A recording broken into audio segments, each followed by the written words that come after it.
যুক্তরাষ্ট্রে নাগরিকত্ব পেতে আগ্রহী ধনী ব্যক্তিদের জন্য ট্রাম্প গোল্ড ভিসা চালু করেছে ট্রাম্প প্রশাসন। প্রেসিডেন্ট ডোনাল্ড ট্রাম্প মঙ্গলবার প্রথমে নিজের সামাজিক যোগাযোগ মাধ্যম ট্রুথ সোশ্যালে এই খবর জানিয়েছেন এবং পরে সাংবাদিকদের সঙ্গে মতবিনিময়কালে বিষয়টি নিশ্চিত করেন। যুক্তরাষ্ট্রে নাগরিকত্ব পেতে আগ্রহী ধনী ব্যক্তিদের জন্য ট্রাম্প গোল্ড ভিসা চালু করেছে ট্রাম্প প্রশাসন।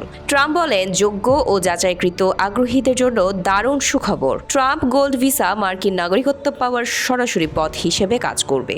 আমাদের কোম্পানিগুলো তাদের মেধাবী কর্মীদের ধরে রাখতে পারবে। ভিসা পেতে আগ্রহীদের প্রথমে trumpcard.gov ওয়েবসাইটে গিয়ে আবেদন করতে হবে। আবেদনের সময় ফি হিসেবে দিতে হবে $15,000। আবেদন যাচাই হওয়ার পর ভিসার জন্য চাঁদা হিসেবে দিতে হবে $10 লাখ। ট্রাম্প গোল্ড ভিসার মর্যাদা গ্রিন কার্ডের সমতুল্য, তাই এটি পাওয়ার পর যুক্তরাষ্ট্রে স্থায়ীভাবে বসবাস ও কাজ করার সুযোগ থাকবে।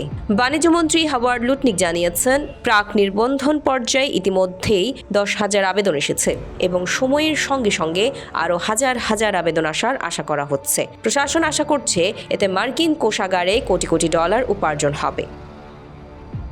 এদিকে বিশ্লেষকরা বলছেন, ট্রাম্প গোল্ড ভিসার মাধ্যমে অভিবাসনের নিয়ন্ত্রণ বাড়ানোর পাশাপাশি অর্থনৈতিক সুবিধাও নিশ্চিত করতে চাওয়া হয়েছে। ট্রাম্প প্রশাসন ইতিমধ্যেই দেশজুড়ে অবৈধ অভিবাসী বিরোধ অভিযান চালিয়ে এসেছে এবং হাজার হাজার নথিবিহীন ব্যক্তিকে ফেরত পাঠিয়েছে।